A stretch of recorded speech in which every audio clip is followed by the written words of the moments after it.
Bueno, estamos analizando con San Juan de la Cruz cómo se realiza la noche activa del espíritu, porque como recordamos, bueno, ¿vos lo leíste a San Juan de la Cruz? Sí, yo estoy leyendo. Qué bien. Bueno, entonces, San Juan de la Cruz explica que para crecer espiritualmente hay que pasar por la noche del sentido y la del espíritu.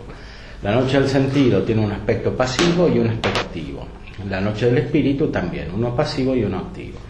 Siempre el más importante es el pasivo porque depende de la iniciativa divina de Dios que da la gracia.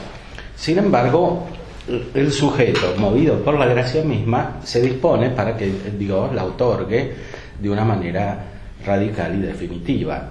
Ese es el punto fundamental. Habíamos explicado cómo es necesario despojarse del apego a todos los conocimientos sensitivos. Ese es el resumen de la noche del sentido, porque la misma purificación de los apetitos se refiere a los conocimientos de los sentidos, de los 5 sentidos externos y también de los sentidos internos, de la imaginación, etc. Aquí explica cómo es necesario purificar el espíritu. Esta purificación es más profunda y es necesaria después que uno ha ingresado en la vida contemplativa propiamente dicha. Este ingreso en la vida contemplativa se da cuando una persona pasa la noche del sentido, sobre todo la noche pasiva del sentido, es decir, cuando tiene una profunda transformación que le hace configurar su mente para la contemplación más que para la meditación.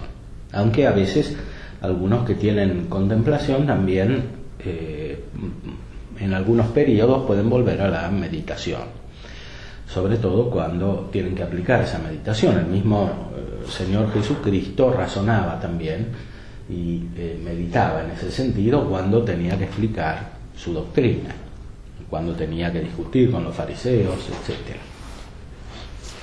Por eso el hecho de que alguien sea contemplativo no quita del todo que tenga que volver a la meditación, en algunos casos porque la contemplación no es tan intensa, o en otros porque esa meditación dispone mejor para la misma contemplación.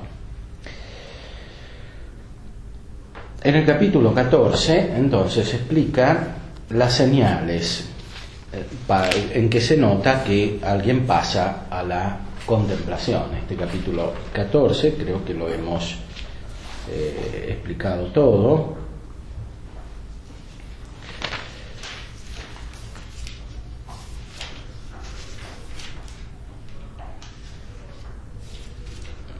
En el número 10 hablaba del olvido. A veces los que tienen contemplación caen en una especie de olvido,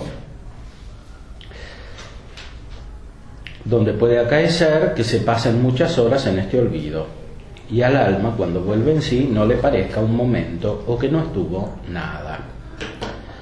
Y la causa de este olvido es la pureza y sencillez de esta noticia, la cual va ocupando al alma así, la pone sencilla y pura y limpia de todas las aprehensiones y formas de los sentidos y de la memoria por donde el alma obraba en tiempo, y así la deja en olvido y sin tiempo. Esta expresión es muy exacta porque indica la transformación del espíritu propiamente. Aristóteles y San Agustín a su modo explican cómo el tiempo está en el alma.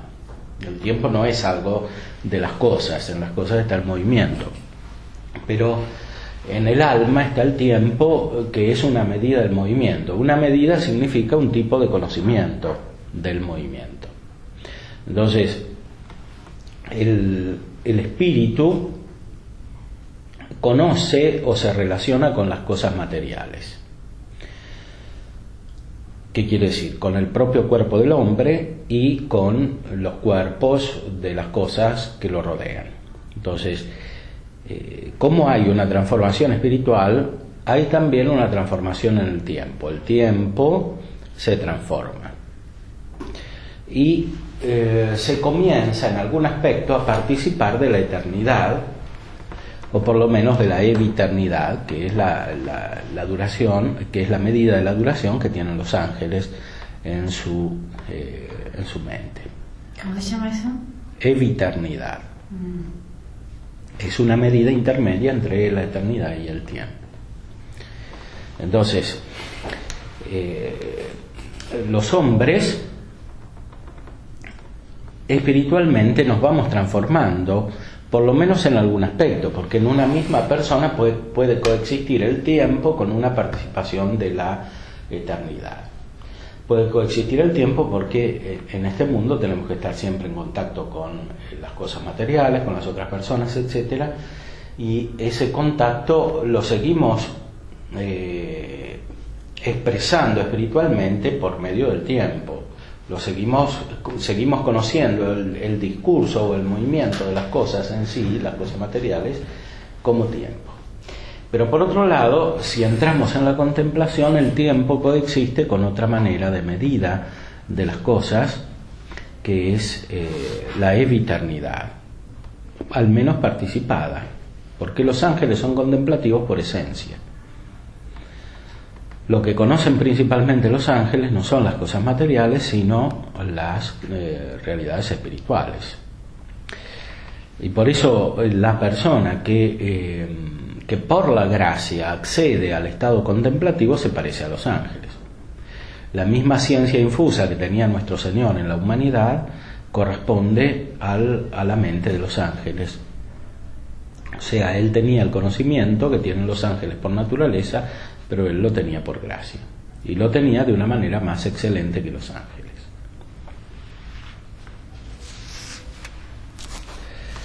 Entonces, una persona que entra en la contemplación entra en este olvido si lo consideramos respecto del tiempo que mide las cosas materiales.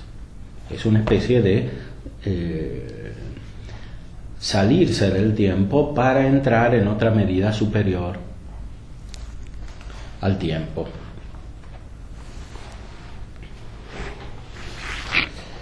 Y la causa de este olvido es la pureza y sencillez de esta noticia, la cual, ocupando al alma así, la pone sencilla y pura y limpia de todas las aprehensiones y formas de los sentidos y de la memoria, por donde el alma obraba en tiempo, y así la deja en olvido y sin tiempo. O sea, cuando la operación principal que ocupa el alma es la de la contemplación intelectual, que radica directamente en el espíritu, o sea, en la esencia del alma, por la acción de la gracia. Hay un aspecto en el cual la acción de los sentidos se vuelve superflua. La acción de los sentidos nunca es superflua cuando tenemos que conocer naturalmente, porque las cosas materiales las conocemos por los sentidos, a partir de los sentidos, incluso cuando las alcanzamos con la inteligencia, es decir, cuando alcanzamos la esencia de las cosas, también necesitamos la acción de los sentidos. Pero cuando se trata de Dios, que no tiene materia, entonces la acción de la inteligencia es superior a la de los sentidos. El conocimiento de Dios no se da por abstracción. Dice Santo Tomás, comentando a Dionisio, que se da por participación, es decir, recibiendo la realidad divina de Dios en nuestra mente. Pero sobre todo se da por unión. Los grandes autores espirituales, los místicos, también San Juan de la Cruz, hablan de la unión, que es un contacto directo con Dios. Entonces, cuando esto se da, hay un salirse de los fantasmas, es decir, salirse de las imágenes con las cuales nosotros podemos pensar naturalmente. Hay un ejercicio puramente espiritual, y por eso desaparece el tiempo, porque el tiempo corresponde a la unión entre la inteligencia y los fantasmas o las imágenes de las cosas. Si no están los fantasmas, no está esa medida en la inteligencia, aunque eventualmente hay otra medida, porque se conocen las cosas de otra manera. Al principio no hay ni una medida ni la otra, es decir, hay un olvido. A veces lo dicen en sus versos San Juan de la Cruz: olvido de lo creado, memoria del Creador y estarse amando al amado. Eso es como un resumen de la vida perfecta. Este olvido de lo creado es también ausencia de tiempo. Por eso, cuando una persona accede a la contemplación, puede tener momentos en los cuales como que desaparece el tiempo.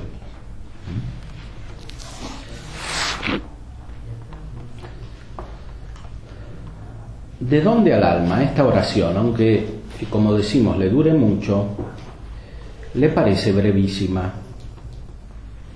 Porque ha estado unida en inteligencia pura, que no está en tiempo, y es la oración breve que se dice que penetra los cielos. ¿Por qué es breve? Porque no es en tiempo. Y penetra los cielos porque el alma está unida en inteligencia celestial. Inteligencia celestial. Esta expresión es muy exacta y muy profunda. Es inteligencia celestial porque la persona que ingresa en la vida contemplativa de alguna manera vive en el cielo, pero en el mundo. El cielo, como explica Santo Tomás, es un lugar. El conocimiento de Dios es propiamente la visión beatífica, que es algo puramente de la inteligencia. Pero esa contemplación se da en un lugar que él llamaba cielo empíreo, siguiendo la tradición. El cielo es un lugar muy distinto de los lugares que nosotros conocemos. Es totalmente diferente, porque corresponde a una operación perfecta del espíritu, favorece la operación perfecta del espíritu. Al contrario, explica Santo Tomás que el infierno es un lugar que entorpece la operación del espíritu. La esencia de la condenación no es el infierno en el sentido propio del término, es la privación de la visión de Dios, que es la pena de daño. La pena de sentido corresponde a estar en el infierno, que es un obstáculo para la operación perfecta del espíritu, incluso para la operación natural. El cielo, en cambio, al contrario, produce una especie de despliegue de la realidad material que favorece las imágenes adecuadas y favorece, por eso indirectamente, el uso de la inteligencia. Entonces, una persona que entra en la contemplación de alguna manera está en el cielo y anticipa el cielo que va a existir durante la eternidad, o sea, el cielo donde va a estar cuando tenga la visión beatífica de Dios.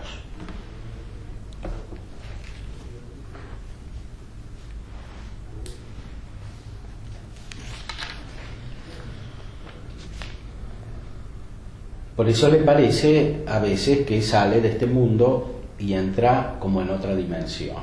Eso, otra dimensión quiere decir entra en el cielo.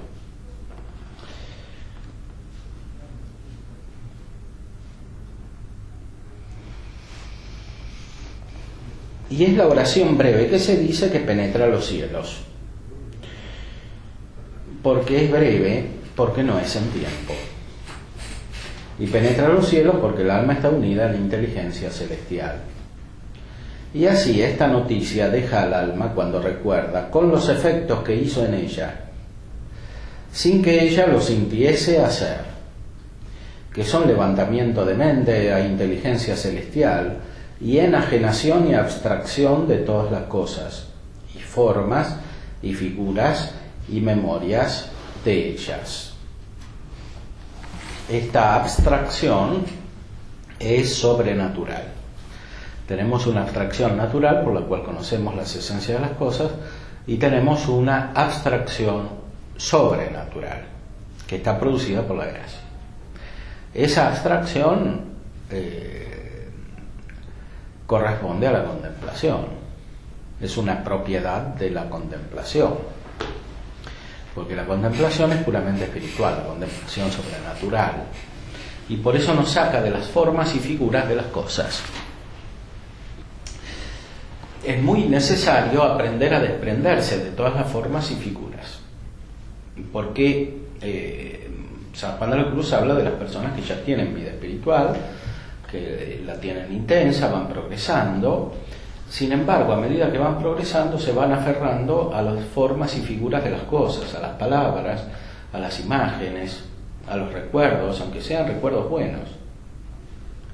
Y de todo eso hay que desprenderse para entrar en la perfecta contemplación divina. Esto es lo más difícil de la noche del Espíritu. Porque alguien que tiene oración o que tiene contemplación quiere sentir las mismas cosas que sentía antes, quiere conocer a Dios con la ayuda de las imágenes con las cuales lo conocía antes, con la ayuda de los símbolos que le ayuda, que lo condujeron a la contemplación, etc. Y de todo eso tiene que desprenderse, porque Dios es puramente espiritual y no se puede llegar a la esencia de Dios por medio de ninguna semejanza, porque Dios no es semejante a nada de lo que existe.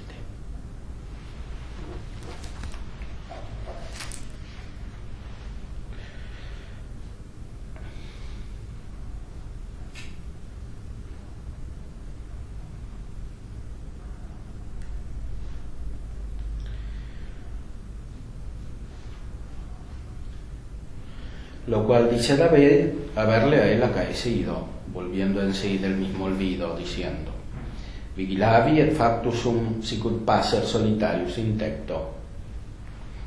¿Qué quiere decir? Recordé y halléme hecho como el pájaro solitario en el tejado. Solitario, dice, es a saber de todas las cosas enajenado y abstraído. Y en el tejado es a saber, elevada la mente en lo alto. Y así se queda el alma como ignorante de todas las cosas, porque solamente sabe a Dios sin saber cómo.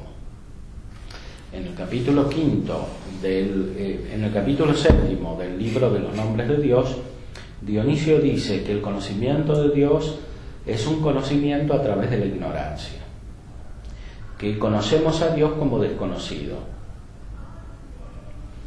Y San Juan de la Cruz lo expresa en sus poesías, especialmente en la que dice que es un saber no sabiendo, toda ciencia trascendiendo. Está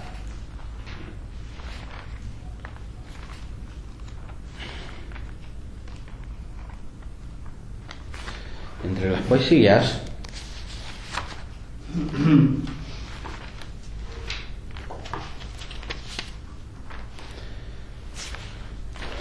Entréme donde no supe y quedéme no sabiendo, toda ciencia trascendiendo. Yo no supe dónde entraba, pero cuando allí me vi, sin saber dónde me estaba, grandes cosas entendí.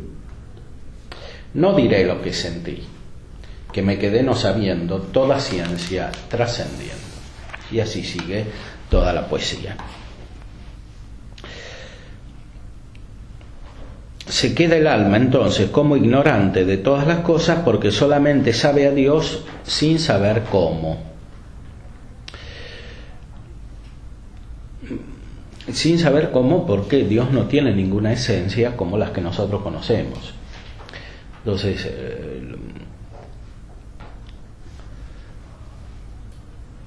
saber a Dios sin saber cómo quiere decir alcanzarlo de una manera diferente de cómo alcanzamos todas las esencias de todas las cosas que existen.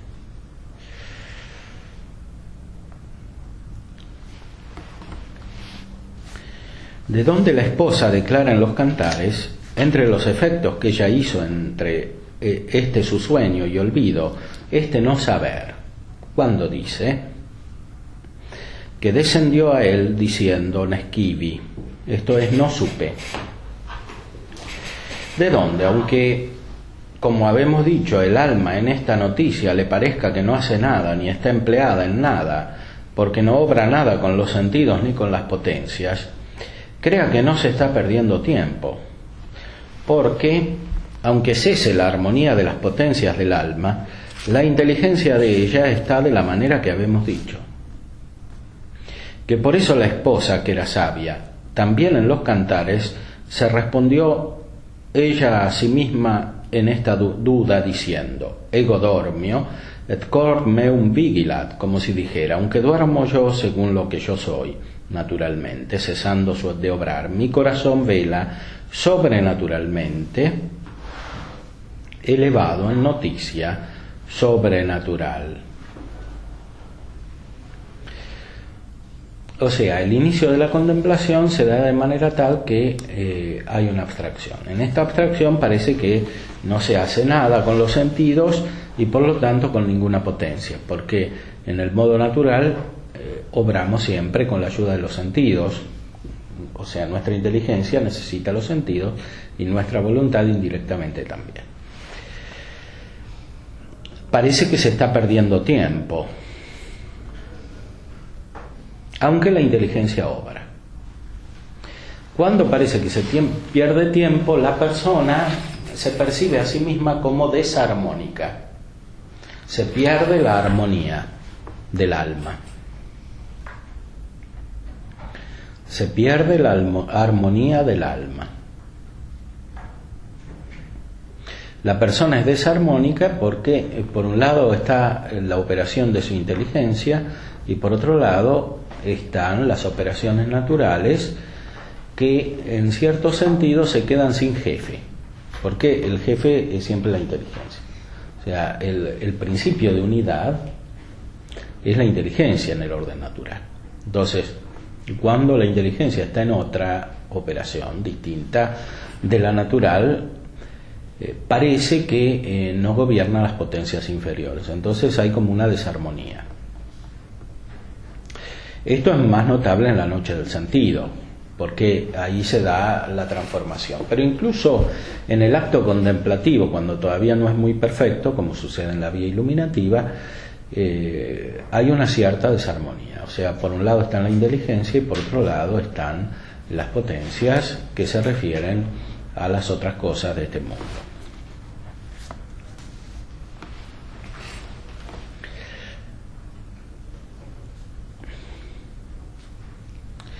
Pero es de saber que no se ha de entender que esta noticia ha de causar por fuerza este olvido, para ver, como aquí decimos, que eso solo acaece cuando abstrae al alma del ejercicio de todas las potencias naturales y espirituales, lo cual acaece las menos veces, porque no siempre ocupa toda el alma.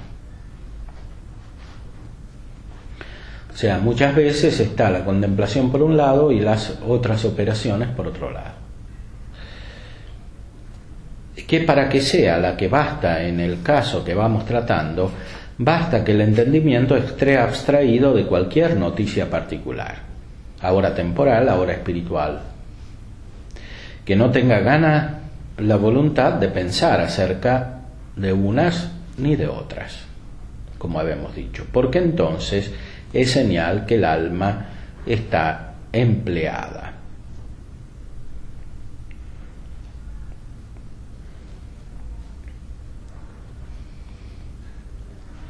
O sea, la contemplación es auténtica cuando coexiste con el desprendimiento de la voluntad, que aquí llama gana de la voluntad.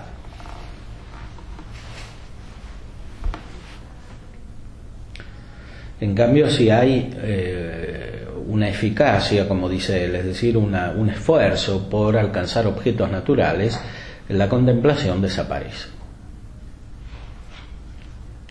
O incluso cuando hay un esfuerzo por alcanzar objetos sobrenaturales, por ejemplo, un estado subjetivo anterior, en el cual una persona estaba bien con Dios y con los demás. Porque en la vida espiritual hay una transformación constante. Entonces no se puede volver a un estado anterior. Volver a un estado anterior externamente sería como volver a otro estado, probablemente negativo. Probablemente negativo porque no sería ya más proporcional a la operación que produce en la inteligencia y en la voluntad la contemplación.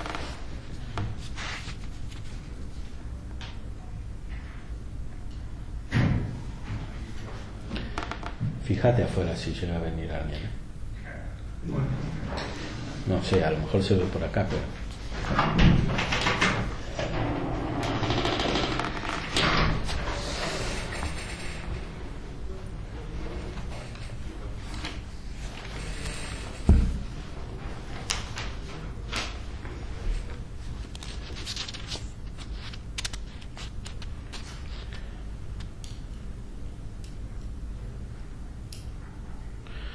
Entonces,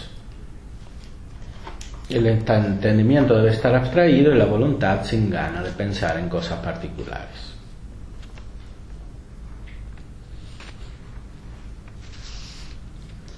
Y este indicio se ha de tener para entender que lo está. Cuando esta noticia solo se aplica y comunica al entendimiento, que es cuando a veces el alma no lo echa de ver. Porque cuando juntamente se comunica a la voluntad, que es casi siempre poco o mucho, no deja el alma de entender, si quieren mirar en ello, que está empleada y ocupada en esta noticia, por cuanto se siente con sabor en ella, sin saber ni entender particularmente lo que ama. Y por eso la llama noticia amorosa general, porque así como lo es en el entendimiento comunicándose a él oscuramente, así también lo es en la voluntad comunicándola saber y amor confusamente, sin que sepa distintamente lo que ama. Esto es así necesariamente porque a Dios no lo podemos conocer en esta vida. Entonces, no podemos saber en el sentido propio del término qué es lo que amamos. Aunque sabemos que amamos a Dios, pero a Dios no lo conocemos. Lo conocemos a partir de los efectos, que son las criaturas, y que son también y principalmente los efectos de la gracia, sobre todo la gracia operante en el mismo sujeto. O sea, conocemos a Dios en nosotros mismos. Pero este conocimiento es oscuro, y por eso puede y debe suceder que el amor vaya por adelante del conocimiento, porque el amor alcanza a Dios como es en sí y el conocimiento todavía no lo conoce como es en sí. Y por eso la llama noticia amorosa general, porque así como lo es en el entendimiento comunicándose a él oscuramente, así también lo es en la voluntad, comunicándola saber y amor confusamente, sin que sepa distintamente lo que ama. Esto baste ahora para entender cómo le conviene al alma estar empleada en esta noticia, para saber de dejar la vía del discurso espiritual y para asegurarse que aunque le parezca que no hace nada, el alma está bien empleada si se ve con las dichas señales. Y para que también se entienda por la comparación que habemos dicho, cómo no porque esta luz se represente al entendimiento más comprensible y palpable, como hace el rayo del sol al ojo cuando está lleno de átomos, por eso ha de tener el alma por más pura, subida y clara.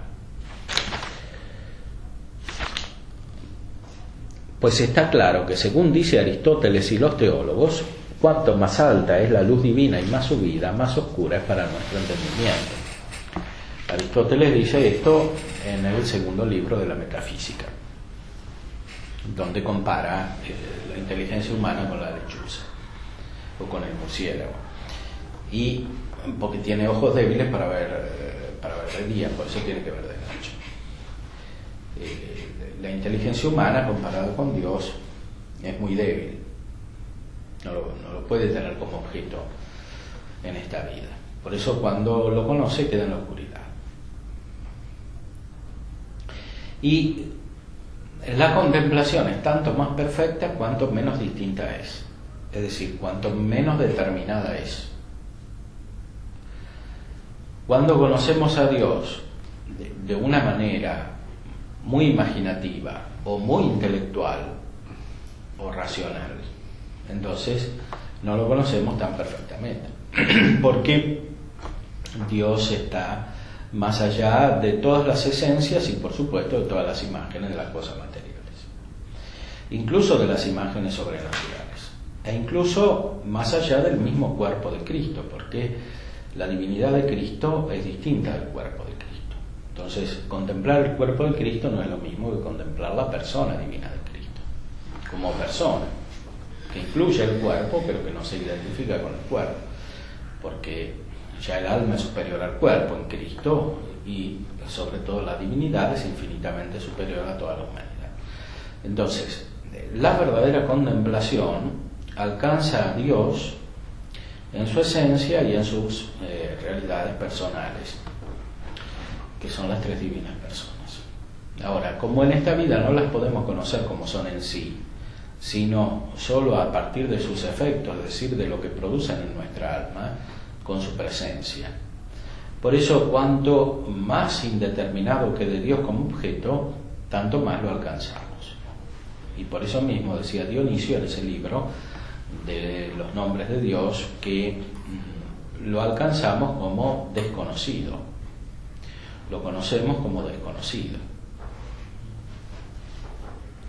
Por eso, el auténtico crecimiento en la contemplación y por tanto en la vida contemplativa, que como dice Santo Tomás es la que tiende a la contemplación, se da cuando nuestra inteligencia queda cada vez más unida con Dios, pero en una indeterminación, en una oscuridad. Aunque las otras cosas tendencialmente las conocemos con mayor precisión y con mayor claridad, porque las vemos a la luz de Dios.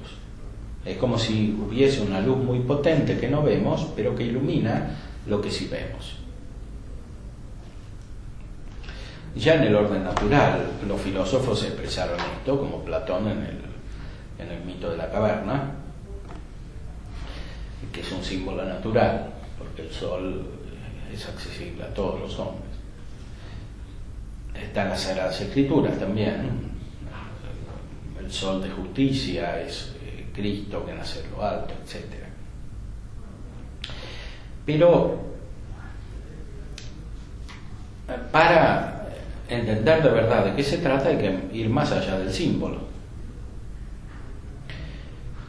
Ya en la metafísica natural, en la ciencia filosófica más elevada, hay que ir más allá del símbolo. Pero sobre todo en el orden sobrenatural, en la contemplación sobrenatural, hay que ir más allá de los símbolos naturales y también sobrenaturales. Esto es el centro del mensaje de San Juan de la Cruz en este libro de la subida del Monte Carmelo, en la noche activa del Espíritu. Hay que desapegarse de todos los símbolos, sea naturales, sea sobrenaturales, porque cuando hay apego no hay crecimiento verdadero en la contemplación, aunque haya vida contemplativa externamente, porque la vida contemplativa considerada como estado de vida no se identifica con la contemplación. La contemplación es el fin de la vida contemplativa.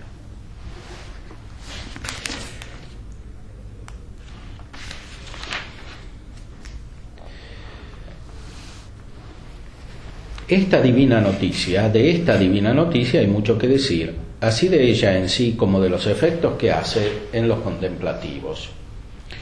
Todo lo dejamos para su lugar, porque aún lo que habemos dicho en no había para qué alargarnos tanto si no fuera por no dejar esta doctrina algo más confusa de lo que queda, porque es cierto, yo confieso, lo queda mucho, porque dejado que es materia que pocas veces se trata por este estilo, ahora de palabra como de escritura, por ser ella en sí extraordinaria y oscura, añádese también mi torpe estilo y poco saber, y así estando desconfiando de lo que sabré dar a entender, muchas veces entiendo me alargo demasiado y salgo fuera de los límites que bastan al lugar y parte de la doctrina que voy tratando. En lo cual yo confieso hacerlos a veces de advertencia, porque lo que no se da a entender por unas razones quizás se entenderá mejor por aquellas y por otras. etcétera. O sea, es difícil hablar de la contemplación en el sentido más pleno del término, y por eso hay que hacerlo de muchas maneras y por medio de diferentes razonamientos, que es lo que trata así aquí de hacer, porque la realidad de la contemplación no es tan común en el sentido pleno del término. Todos los cristianos tienen algo de contemplación en cuanto tienen fe, esperanza y caridad, pero normalmente esta vida de la gracia está muy entorpecida por obstáculos de distinta naturaleza, que son principalmente los pecados veniales, las imperfecciones y la ignorancia, de manera tal que no se puede crecer adecuadamente en la contemplación si no se quitan estos obstáculos. Y de esto trata exactamente la vida mística y la teología de la vida mística, como llamaban los antiguos, la teología mística, o como se dice hoy, la teología espiritual. Explica la misma doctrina respondiendo a una objeción, como hacían los medievales. Podría acerca de lo dicho haber duda, y es si los aprovechantes, que es a los que Dios comienza a poner en esta noticia sobrenatural de contemplación de que habemos hablado, por el mismo caso que la comienzan a tener, no hayan ya para siempre de aprovecharse de la vía de la meditación y discurso y formas naturales. A lo cual se responde que no se entiende que los que comienzan a tener esta noticia amorosa en general nunca hayan ya de procurar tener más meditación, porque a los principios que van aprovechando ni está tan perfecto el hábito de ella, que luego que ellos quieran se puedan poner en el acto de ella, ni por los semejantes están tan remotos de la meditación que no puedan meditar y discurrir, aunque algunas veces naturalmente como solían, algunas veces por formas y pasos que solían, hallando allí alguna cosa de nuevo. Antes a estos principios, cuando ya por los indicios ya dichos echan de ver que no está el alma empleada en aquel sosiego y noticia, habrán menester aprovecharse del discurso hasta que vengan en ella a adquirir el hábito, que habemos dicho en alguna manera perfecto, que será cuando todas las veces que quieren meditar, luego se quedan en esta noticia y paz, sin poder hacer ni tener gana de hacerlo. Como habemos dicho, porque hasta llegar a este tiempo que ya de aprovechados en esto, ya hay de lo uno, ya de lo otro, en diferentes tiempos. O sea, una persona que tiene una transformación espiritual y entra en la vida iluminativa no siempre se queda en estado puramente contemplativo, es decir, no siempre está en el acto de contemplar porque no tiene bien formado el hábito que dispone al acto. Y por eso a veces pasa de la contemplación a la meditación y vuelve a la contemplación. Esto puede darse por otras razones, especialmente por razones apostólicas, porque para tratar con la gente hay que meditar, porque hay que explicarle a los demás lo que se ha contemplado. Y por este motivo hay que volver a una cierta oración meditativa. Pero el motivo principal es que no se ha formado el hábito. Y cuando no se ha formado el hábito, es útil volver a la meditación. Cuando se ha formado el hábito, no es útil volver a la meditación.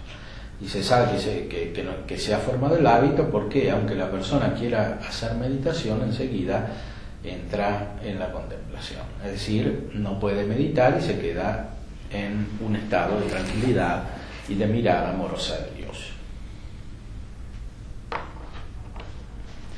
De manera que muchas veces se hallará el alma en esta amorosa o pacífica asistencia, sin obrar nada con las potencias.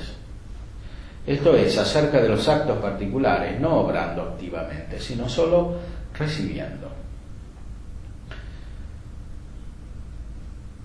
y muchas habrá menester ayudarse blanda y moderadamente del discurso para ponerse en ella.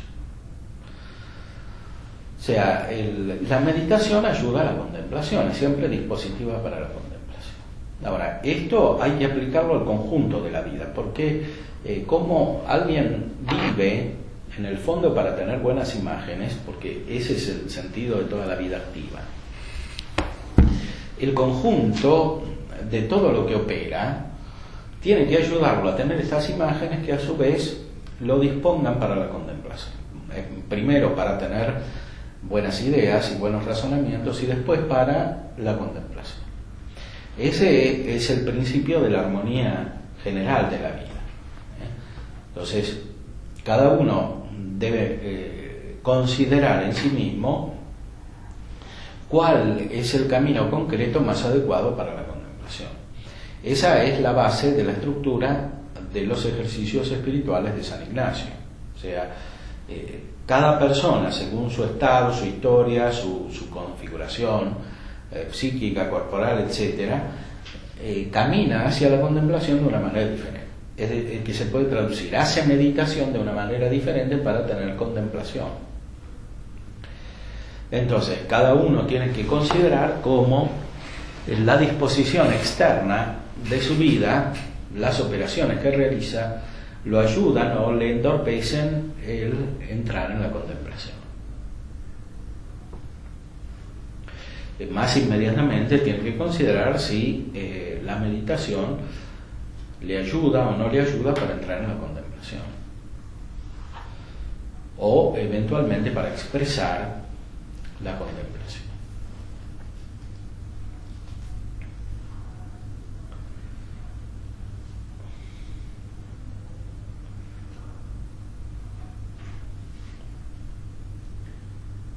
Bueno, ¿quieren hacer alguna pregunta?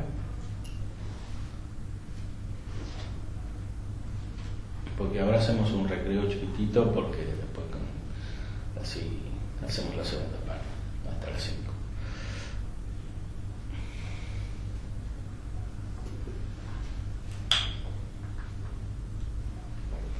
Bueno, muy bien. Entonces, seguimos dentro de 5 minutos, 10 minutos.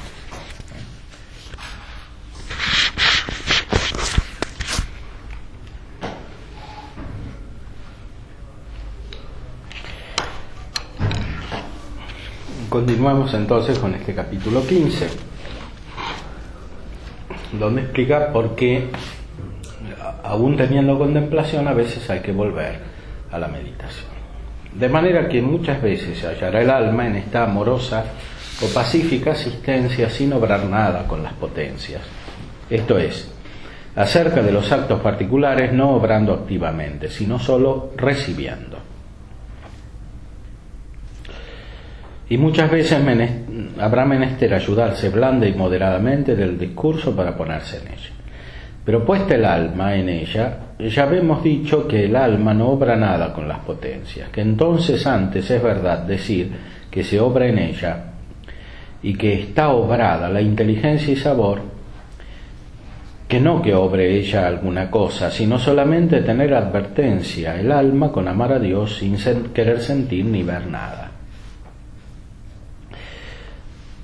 Como decíamos, esto es criterio no solo para el acto mismo de la contemplación, sino para el ordenamiento general de la vida. O sea, así como el discurso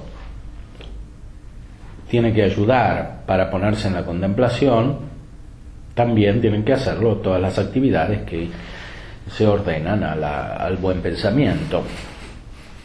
Y así como el discurso tiene que ser blando y moderado, es decir, no tiene que ser forzado, así las actividades que alguien realiza también tienen que ayudar blandamente, moderadamente, sin esfuerzo a la contemplación. Porque cuando hay esfuerzo quiere decir que hay una prevalencia de la actividad natural del sujeto que no ayuda ciertamente para la contemplación. En lo cual pasivamente se le comunica a Dios. Así como al que tiene los ojos abiertos, que pasivamente, sin hacer él más que tenerlos abiertos, se le comunica la luz. Y recibir la luz, que sobrenaturalmente se le infunde, es entender pasivamente. Entender pasivamente es una expresión muy exacta, porque cuando entendemos las cosas naturales, entendemos activamente. Como dice Aristóteles, usamos el entendimiento agente, que es activo en el sentido de que pone el acto lo que está en potencia. Entonces,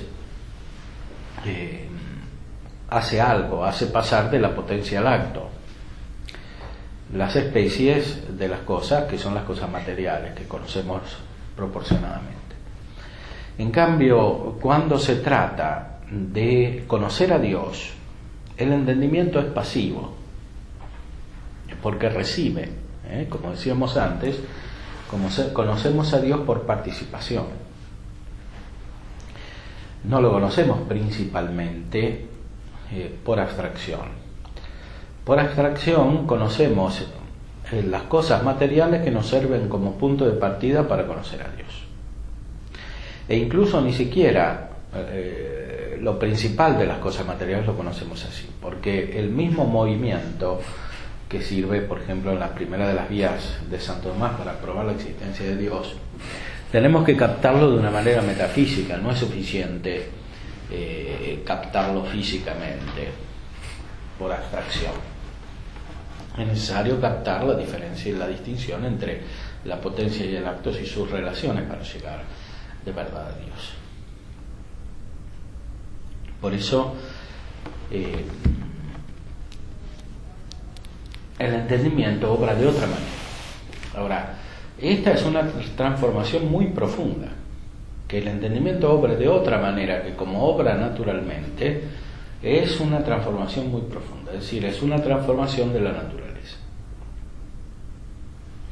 Se transforma la operación del entendimiento, pero como el entendimiento es lo que guía arquitectónicamente toda la personalidad, se transforma consiguientemente toda la personalidad. Y todo el arte de la guía espiritual está en acompañar adecuadamente la transformación de la personalidad, que es muy profunda. Porque cuando se transforma la operación del entendimiento, se transforma también la estructura de las operaciones de los sentidos internos, e incluso se disponen de otra manera los sentidos externos. Y consiguientemente se forman de distinta manera también los afectos, porque los afectos siguen a los conocimientos sensitivos que tenemos. Y los conocimientos sensitivos están al servicio de los conocimientos racionales o entorpecen los conocimientos racionales. Entonces, toda esa armonía de la personalidad, que es muy compleja, depende del acto de la inteligencia que va contemplando, y que por esa contemplación permite el acto de amor de la voluntad, de amor sobrenatural de la voluntad, que es principal respecto de la inteligencia, pero que no puede estar sin el acto de la inteligencia. Por eso, cuanto más contemplamos a Dios, más amamos a Dios. Entonces, si en esta evolución espiritual hay alguna falla,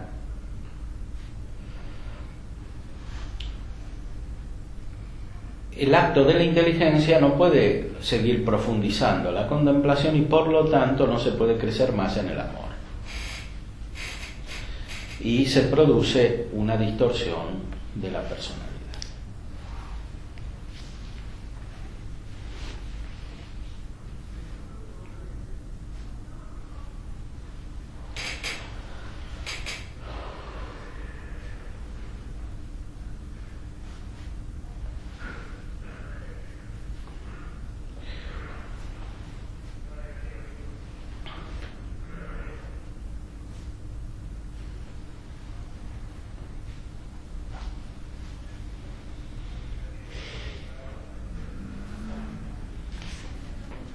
Pero dícese que no obra no porque no entienda, sino porque entiende lo que no le cuesta su industria.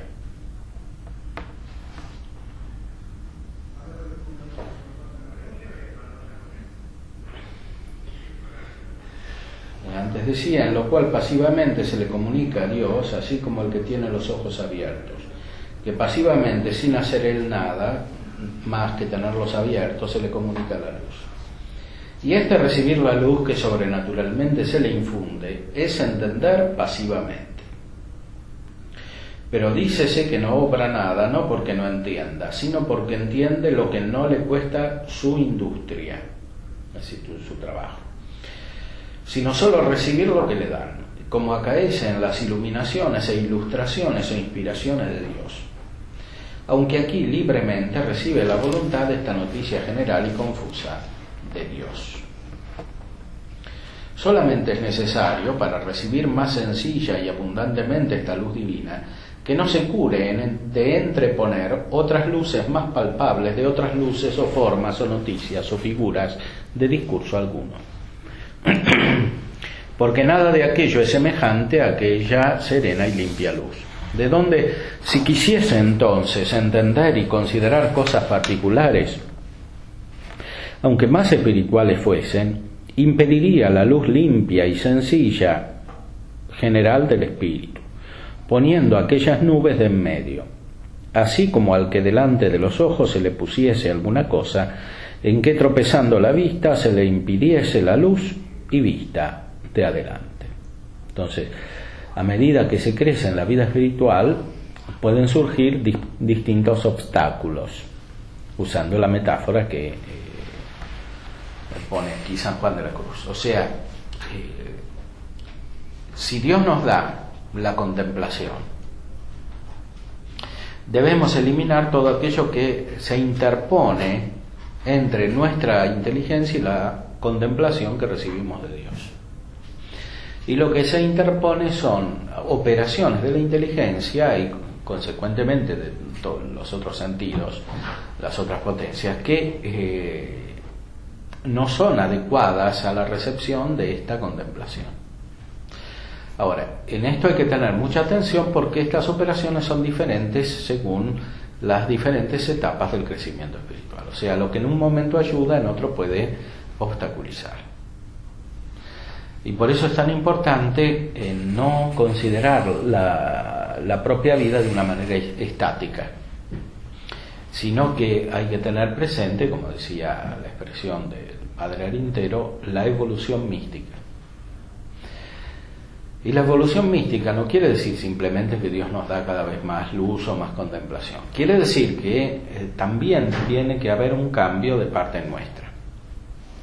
Ese cambio está producido principalmente por la infusión de la luz y de la gracia, pero secundariamente está producido por nosotros en cuanto secundamos la acción de la luz y de la gracia, porque evidentemente nuestra personalidad no se anula, más aún crece la perfección de la persona y por tanto se produce un desarrollo de la personalidad y capacidad consiguiente de operaciones libres, capacidad consiguiente de operaciones libres, de manera tal que necesitamos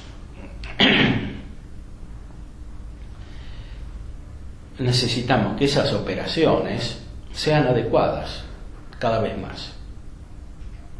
Y tampoco es cuestión de eliminar todo, porque como decía anteriormente, hay que volver a la meditación en cierta manera. Sí, al principio hay que volver a la meditación en el sentido propio del término. Cuando se entra en el hábito de la contemplación, sucede algo análogo a esa vuelta a la meditación. Es decir, sucede que es necesario disponerse cada vez mejor para que la luz pueda recibirse y sobre todo crecer. Por eso es necesaria una profundísima transformación.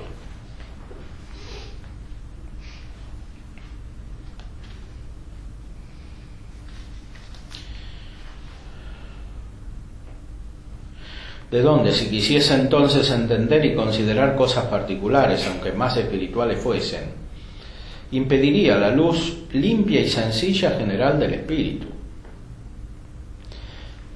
poniendo aquellas nubes en medio. Y así como al que delante de los ojos se le pusiese alguna cosa en que tropezando la vista se le impidiese la luz y vista delante.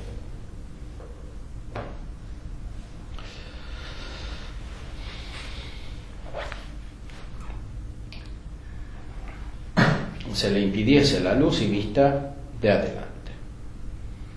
Ahora, lo que se puede interponer entre el alma y la contemplación que viene de Dios puede ser natural o puede ser sobrenatural, porque no solamente podemos producir actos naturales, sino que cuando tenemos la gracia podemos producir actos sobrenaturales.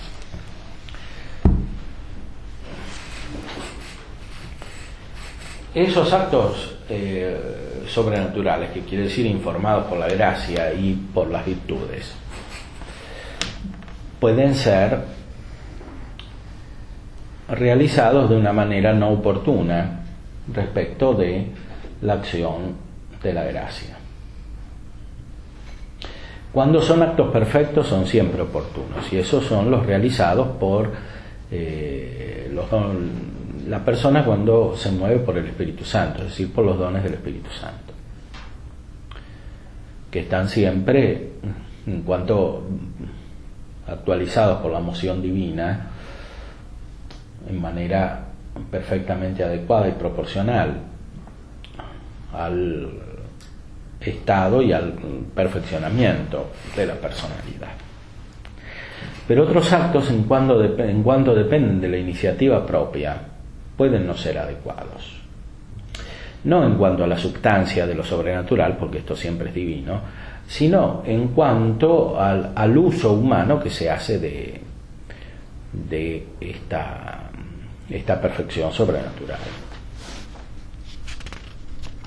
Por ejemplo, un acto de caridad puede ser desordenado no en cuanto a la caridad, sino en cuanto a los aspectos humanos que disponen y expresan la caridad. Por ejemplo, se hace un acto de caridad pero desordenadamente.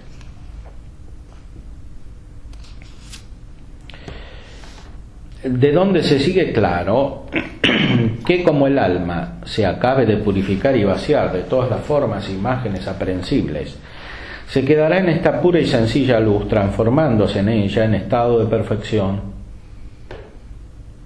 Porque esta luz nunca falta en el alma, pero por las formas y velos de criaturas con que el alma está velada y embarazada, no se le infunde. Que si quitase estos impedimentos y velos del todo, como después se dirá, quedándose en la pura desnudez y pobreza de espíritu, luego el alma, ya sencilla y pura, se transforma en la sencilla y pura sabiduría, que es el Hijo de Dios. Porque faltando lo natural al alma enamorada, luego se infunde de lo divino, natural y sobrenaturalmente. Porque no se dé vacío en la naturaleza. O sea, este era un principio de los filósofos naturales, de los filósofos físicos. En la naturaleza no puede haber vacío. Siempre hay algo, siempre hay un cuerpo. Analógicamente, en el espíritu no puede haber vacío. Si se saca la operación natural, viene la operación sobrenatural.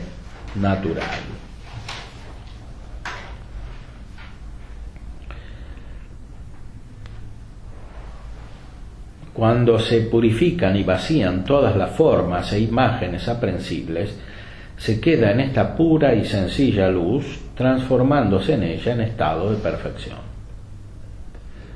Esto por lo que se refiere al conocimiento de Dios. No quiere decir que no se sigan conociendo las otras cosas.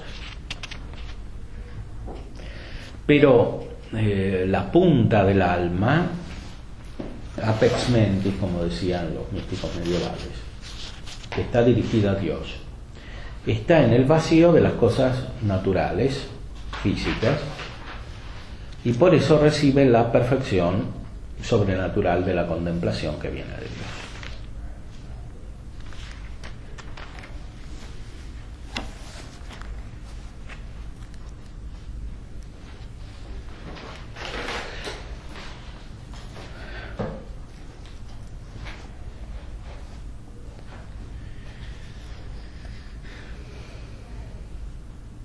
Que si quitase estos impedimentos y velos del todo, como después se dirá, quedándose en la pura desnudez y pobreza de espíritu, luego el alma, ya sencilla y pura, se transforma en la sencilla y pura sabiduría que es el Hijo de Dios. Porque faltando lo natural al alma enamorada, luego se infunde de lo divino natural y sobrenaturalmente, porque no se dé vacío en la naturaleza. Esto es el nacimiento del Hijo de Dios en el alma, del cual hablaban los místicos como Ruysbrough y otros. En el Verbo de Dios hay 3 nacimientos: el nacimiento eterno del Padre, el nacimiento de la Virgen María y el nacimiento en el alma. Eso quiere decir que aparece el Verbo de Dios, la persona del Hijo, Cristo, aparece en el alma. Aparece como unido al alma, y junto con el Hijo de Dios aparece el Padre y aparece el Espíritu Santo, pero cada uno aparece de una manera diferente. Hasta que no aparece el Hijo no aparecen los otros, porque por medio del Hijo conocemos al Padre y conocemos al Espíritu Santo, aunque el primero que obra es el Espíritu Santo.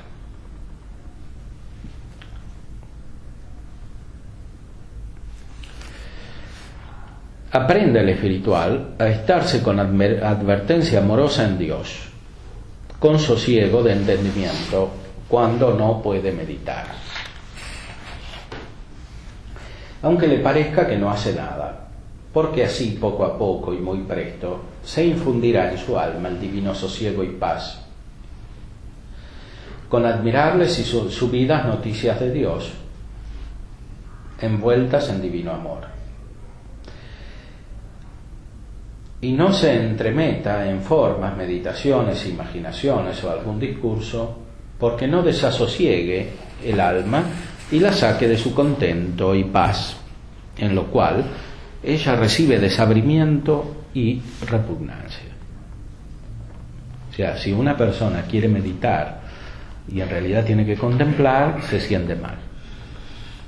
Y lo mismo, si una persona tiene vida activa y en realidad tiene que tener vida contemplativa, también se siente mal.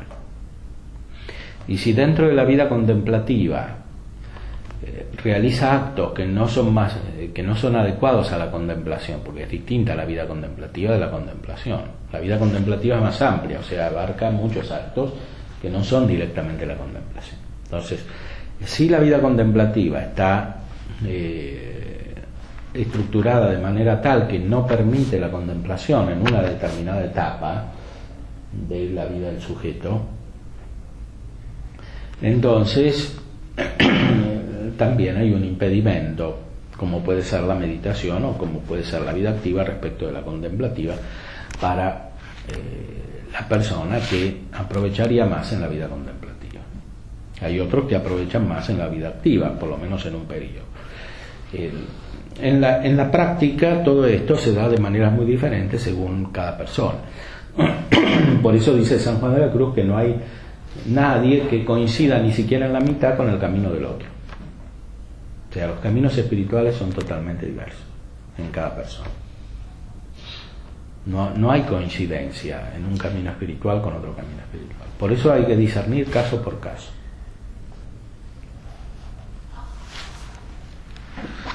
Y este discernimiento requiere una ciencia muy perfecta, que es la teología mística. Porque la ciencia, como dice Aristóteles, se refiere a lo universal.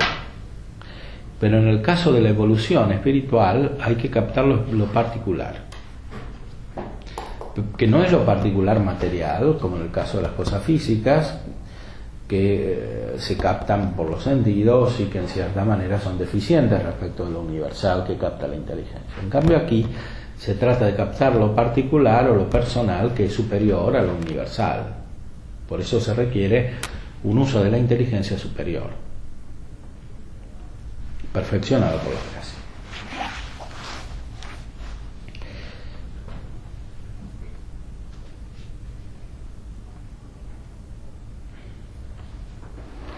Y si, como habemos dicho, le hiciere escrúpulo de que no hace nada, advierta que no hace poco en pacificar el alma y ponerla en sosiego y paz, sin alguna obra y apetito, que es lo que nuestro Señor nos pide por David diciendo: vacat et videte quoniam ego sum Deus, como si dijera: aprended a estaros vacíos de todas las cosas, es a saber interior y exteriormente, y veréis cómo yo soy Dios. O sea, el camino contemplativo se realiza más negando que afirmando, es decir, quitando todo aquello que es impedimento, aunque no solamente negando, porque también es necesaria la vía afirmativa.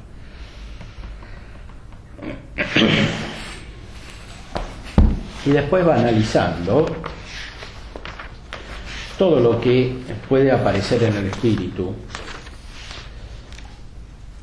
y cómo hay que desapegarse de todo esto y en cierta manera vaciarlo para que pueda aparecer la verdadera contemplación en el fondo del alma.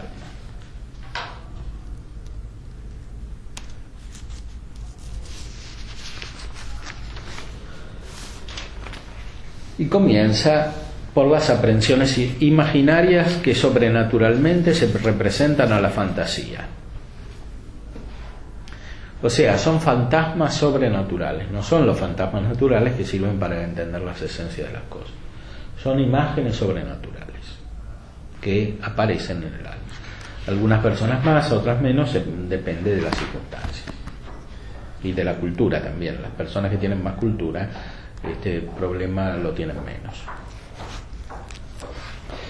Ya que habemos tratado de las aprehensiones que naturalmente pueden en sí recibir y en ellas obrar con su discurso, la fantasía imaginativa, conviene aquí tratar de las sobrenaturales que se llaman visiones imaginarias, que también, por estar ellas debajo de imagen y forma y figura, pertenecen a este sentido ni más ni menos que las naturales. Y es de saber que debajo de este nombre de visiones imaginarias queremos entender todas las cosas que debajo de imagen, forma y figura y especie sobrenaturalmente se pueden representar a la imaginación. Porque todas las aprehensiones y especies de todos los 5 sentidos corporales se representan a él y en él hacen asiento por vía natural. Pueden por vía sobrenatural tener lugar en él y representársele sin ministerio alguno de los sentidos exteriores, porque este sentido de la fantasía junto con la memoria es como un archivo y receptáculo del entendimiento, en que se reciben todas las formas e imágenes inteligibles. Y así como si fuese un espejo, las tiene en sí habiéndolas recibido por vía de los 5 sentidos, o como decimos, sobrenaturalmente. Y así las representa el entendimiento, y allí el entendimiento las considera y juzga de ellas. Y no solo puede eso, más aún puede componer e imaginar otras a la semejanza de aquellas que allí conoce. Entonces, la imaginación, él habla de los sentidos internos de una manera levemente diversa que Santo Tomás, pero fundamentalmente coincide. En la imaginación están todas las imágenes que se forman a través del conocimiento de los sentidos, de los 5 sentidos externos. Ahora bien, en esa imaginación se pueden formar las mismas imágenes por vía sobrenatural, es decir, por la acción de la gracia, o por la acción de los ángeles, o por la acción de los demonios. Cuando son los ángeles buenos, están al servicio de la gracia. Cuando son los ángeles malos, están contra la gracia, contra la acción de la En el orden práctico, este es uno de los criterios que usa San Ignacio para discernir, o sea, cómo se relacionan las imágenes con la gracia en los ejercicios espirituales. Ahora, aquí no se trata de operaciones prácticas, aquí San Juan de la Cruz trata de la contemplación, o sea, del fin de la práctica. Toda la vida práctica se ordena a la contemplación, como ya sabía Aristóteles. Pero aquí se trata de la contemplación sobrenatural, más aún de la contemplación perfecta en esta vida y de la visión beatífica en la otra.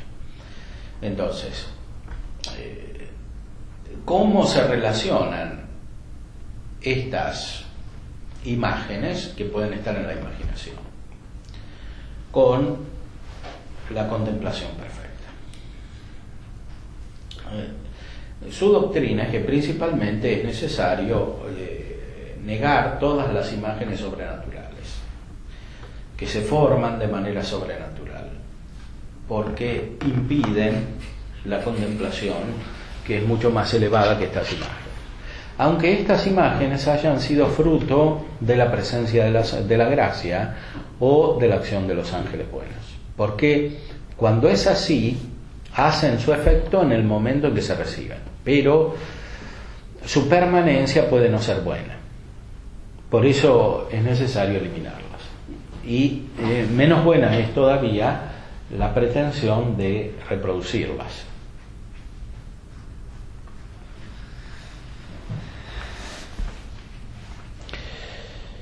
Por eso dice más adelante: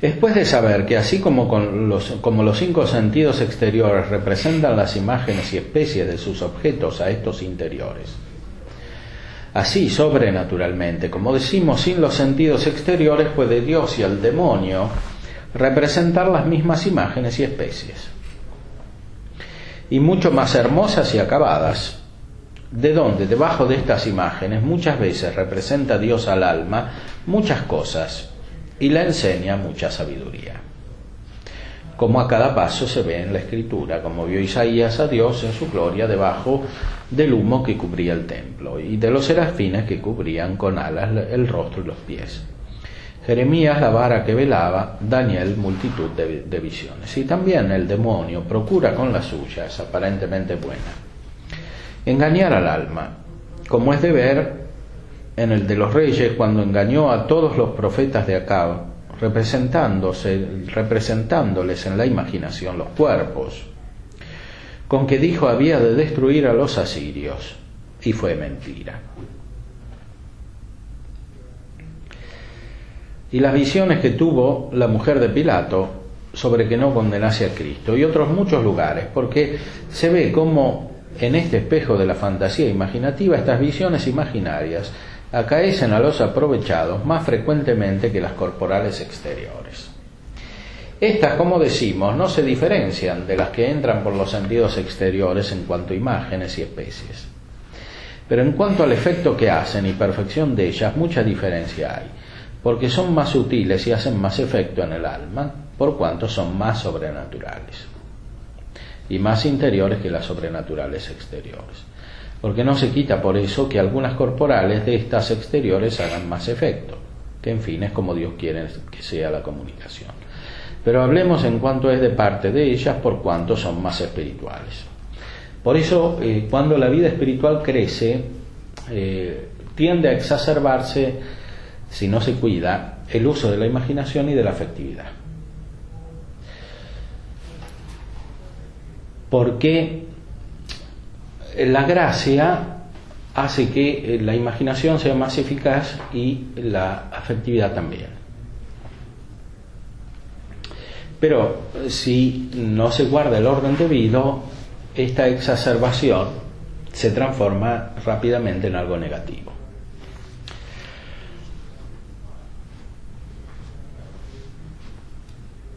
Este sentido de la imaginación y fantasía es donde ordinariamente acude el demonio con sus ardides, ahora naturales, ahora sobrenaturales.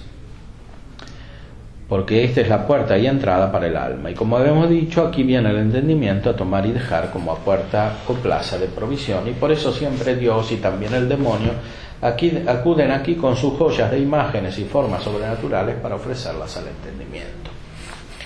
Puesto que Dios no solo aprovecha de este medio para instruir al alma, pues mora sustancialmente en ella y puede por sí y por otros medios. O sea, Dios infunde su luz en el hombre según la naturaleza del hombre. Y por eso, como el hombre conoce a partir de los sentidos, también sobrenaturalmente Dios infunde su luz juntamente con la operación de los sentidos, aunque a veces esta operación de los sentidos la perfecciona. Por ejemplo, la culminación de la perfección del uso de los sentidos se da en el orden sacramental. En los sacramentos se utilizan los sentidos, pero al servicio de la gracia. Ahora, en conexión con los sacramentos, que son el punto de referencia, hay toda una estructura imaginativa que está al servicio.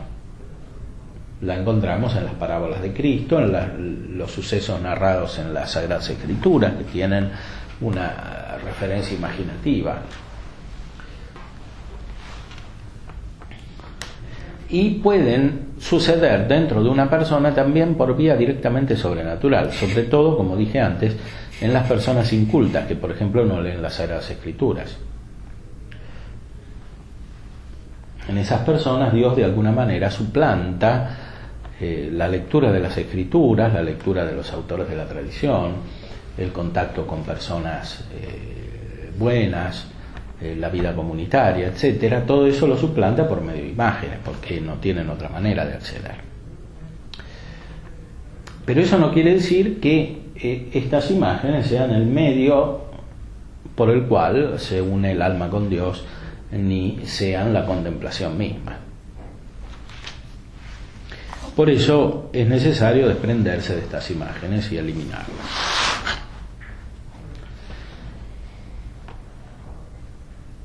Y proporcionalmente hay que hacer con todo lo demás en cuanto es meramente material.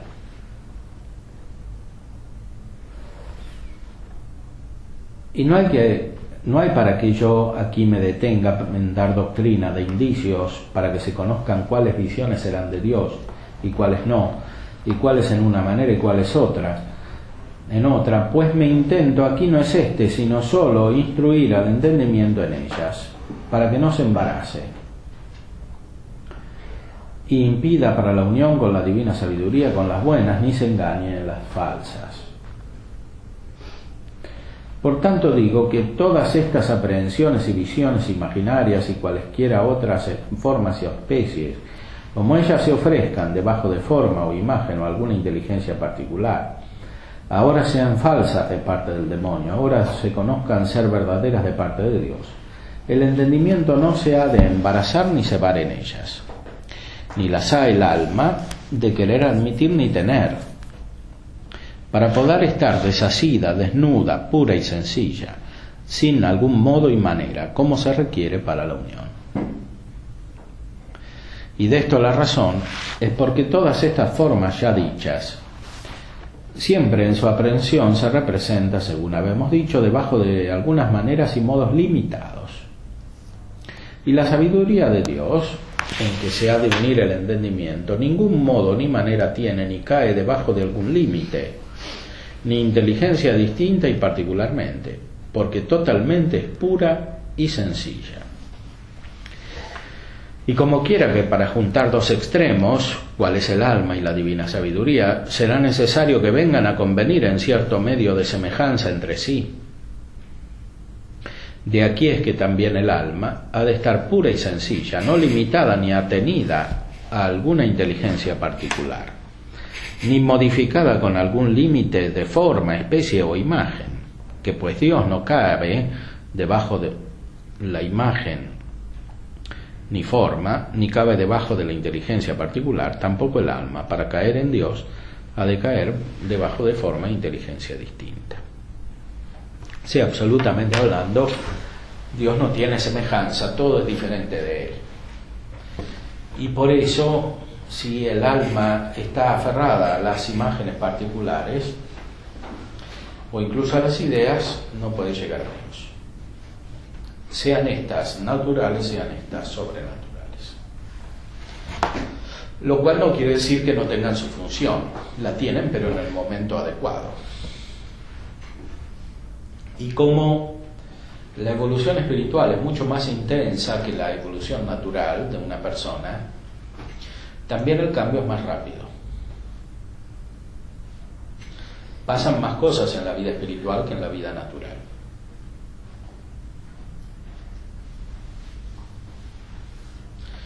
Y esas cosas pasan principalmente en el interior del alma.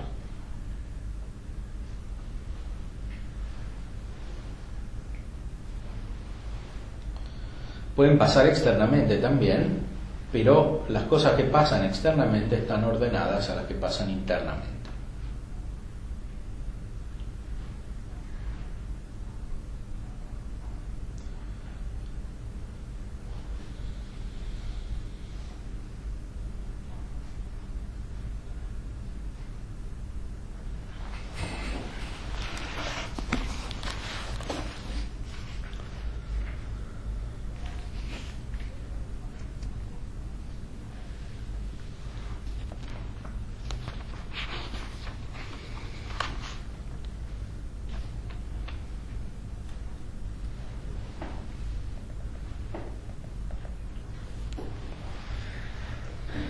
Dice más adelante, por tanto, para venir a esta unión de amor de Dios esencial, ha de tener cuidado el alma de no seguir arrimando a visiones imaginarias. Arrimando quiere decir apegando. Ni formas, ni figuras, ni particulares inteligencias, pues no le pueden servir de medio proporcionado y próximo para tal efecto. Antes le haría estorbo, y por eso las ha de renunciar y procurar no tenerlas. Porque si por algún caso se hubiesen de admitir y preciar, era por el provecho que las verdaderas hacen en el alma y buen efecto, pero para esto no es necesario admitirlas. Antes conviene para mejoría siempre negarlas. Porque estas visiones imaginarias, el bien que pueden hacer al alma, también como los corporales exteriores que habíamos dicho, es comunicar la inteligencia o amor, o suavidad. Pero para que causen este efecto en ella, no es menester que ella las quiera admitir, porque como también queda arriba dicho, en este mismo punto que en la imaginación hacen presencia, la hacen en el alma e infunden la inteligencia y amor o suavidad, o lo que Dios quiere que causen. Porque el efecto no lo producen principalmente las imágenes, sino la gracia. Las imágenes están al servicio de la gracia. Y como explica Santo Tomás, la misma Sagrada Escritura no es el texto, sino la gracia. El Evangelio no es el texto escrito, ni las imágenes del Evangelio principalmente, sino la gracia. Aunque esto también pertenece al Evangelio, pero secundariamente. De la misma manera, todos los fenómenos de la vida interior consisten principalmente en la gracia. Y secundariamente en imágenes o en ideas o iluminaciones, naturales o sobrenaturales. Y por eso, para que produzcan el efecto adecuado, es necesario que se esté desprendido de ellas. Porque este desprendimiento de ellas significa apego o amor a la gracia divina y por tanto a Dios mismo.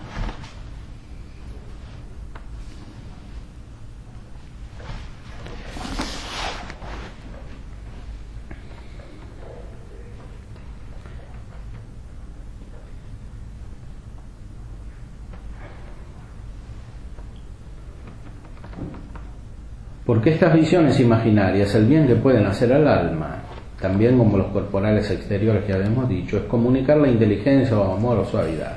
Pero para que causen este efecto en ella no es menester que ella las quiera admitir, porque como también queda dicho arriba, en ese mismo punto que en la imaginación hacen presencia o la hacen en el alma, infunden la inteligencia y amor o suavidad, o lo que Dios quiere que causen.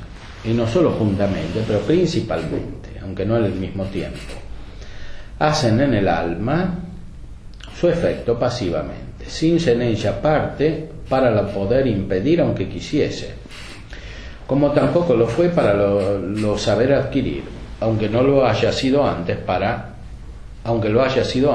se saber disponer. Porque así como la vidriera, el vidrio, no es parte para impedir el rayo del sol que da en ella, sino que pasivamente, estando ella dispuesta con limpieza, la esclarece sin su diligencia u obra.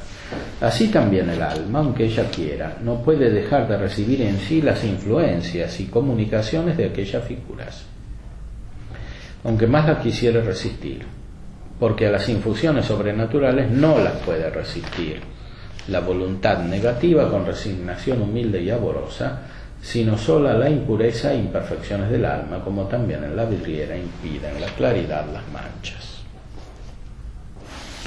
Por eso su doctrina acerca de que es mejor no querer tener imágenes ni pensamientos sobrenaturales para entrar en el acto de perfecta contemplación.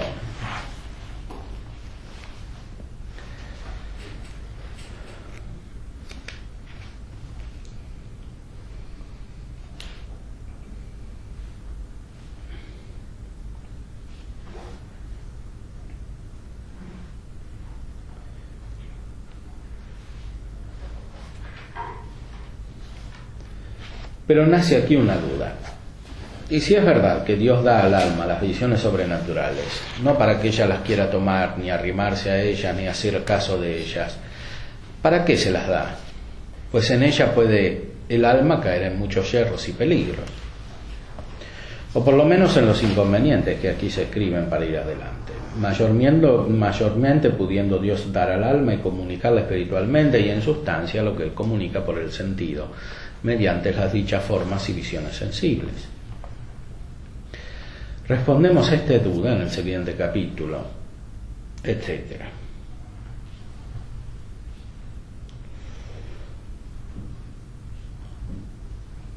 Dice que sirve no solo para las personas que las reciben, sino también para los que guían a los demás.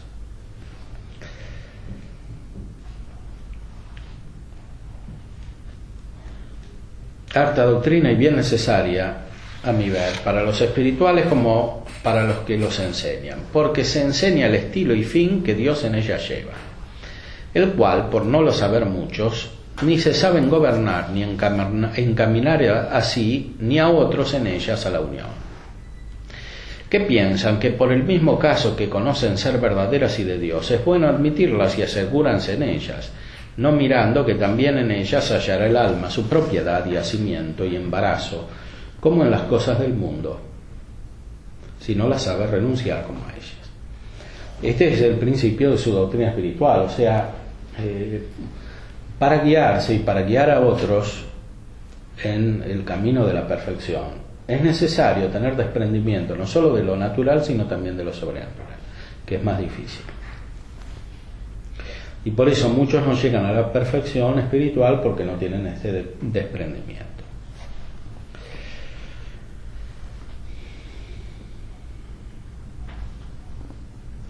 Y así les parece que es bueno admitir las unas y reprobar las otras, metiéndose a sí mismos y a las almas en gran trabajo y peligro acerca del discernir entre la verdad y falsedad de ellas, que ni Dios les manda poner en este trabajo, ni que a las almas sencillas y simples las metan en ese peligro y contienda. Pues tienen doctrina sana y segura, que es la fe, en que han de caminar adelante. Ahora bien, la fe está en la inteligencia, es un hábito sobrenatural, cierto y oscuro, dice él, y la inteligencia procede de una manera racional. Hay que guiarse racionalmente, según la razón natural. El guiarse según la razón natural asegura que se recibe la fe de una manera más perfecta que guiándose por las imágenes sobrenaturales y por los sentimientos e iluminaciones sobrenaturales. Por eso, en general, el estudio de la filosofía, cuando está bien hecho, es muy buena disposición para la contemplación. Lo dice un gran autor, muchas veces, se llamaba Dionisio Cartujano, que era un cartujo del siglo XV, que hizo un tratado sobre la contemplación. Y en ese tratado explica de muchas maneras el papel de la filosofía, cómo la filosofía dispone para la auténtica contemplación. Porque cuando la filosofía es adecuada, permite el ejercicio de la fe de una manera más profunda. Y se eliminan los peligros de todo este camino sobrenatural. Sobrenatural en el sentido restringido a las imágenes, sentimientos, aprehensiones, etc.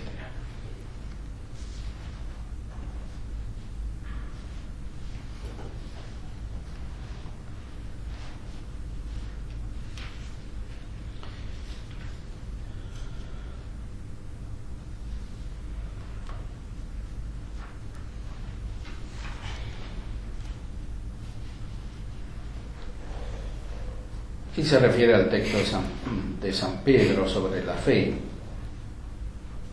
Tenemos más firme testimonio que esta visión del Tabor, que son los dichos y palabras de los profetas que dan testimonio de Cristo.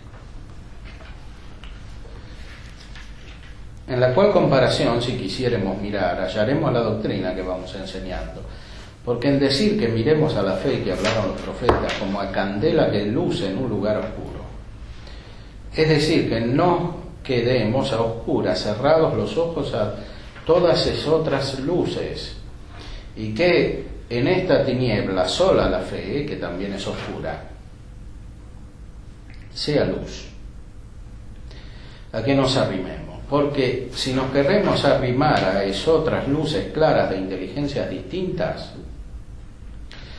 ya nos dejamos de arrimar a la oscura que es la fe, y nos deja de dar la luz en el lugar oscuro que dice San Pedro, el cual lugar, que aquí significa el entendimiento, que es el candelero donde se asienta esta candela de la fe, ha de estar oscuro hasta que amanezca en la otra vida el día de la clara visión de Dios, y en esta el de la transformación y unión.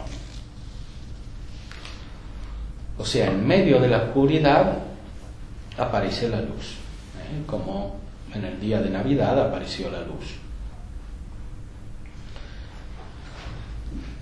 que era el sol que nacía en lo alto, para iluminar a los que viven en tinieblas. De la misma manera, en la oscuridad de la fe aparece la luz, que es la visión de beatífica y que es la contemplación en este mundo, que es la transformación perfecta, la unión perfecta con Dios que podemos tener en esta vida. Aparece en la oscuridad, es una luz que brilla en las tinieblas. Esas tinieblas no son solamente las tinieblas exteriores, como dice el Evangelio.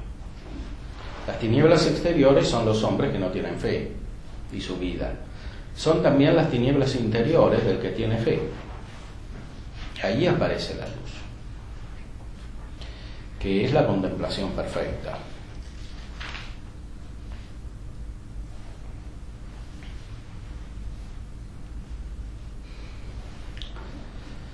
Muy bien. No sé si quieren hacer alguna otra pregunta.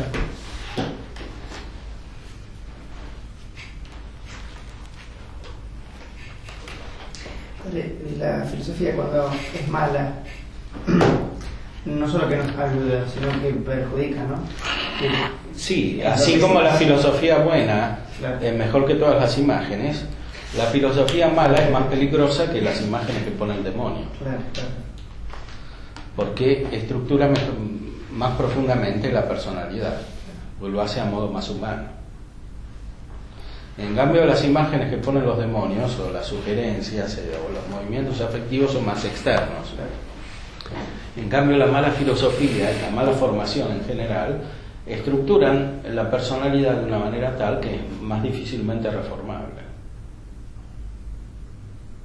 Y esta es la gran dificultad que hay en el mundo contemporáneo.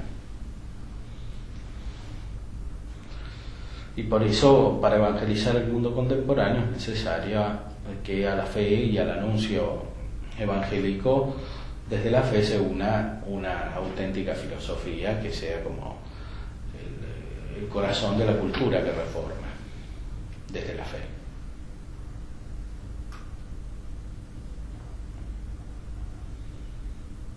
No se puede luchar contra el demonio en este mundo con medios inferiores, es decir, por medio de imágenes, símbolos, etc. Es necesario ir al nivel de profundidad en que actúa el demonio, como dice el Evangelio. No se puede luchar contra un rey que viene con 20.000 soldados con 10.000.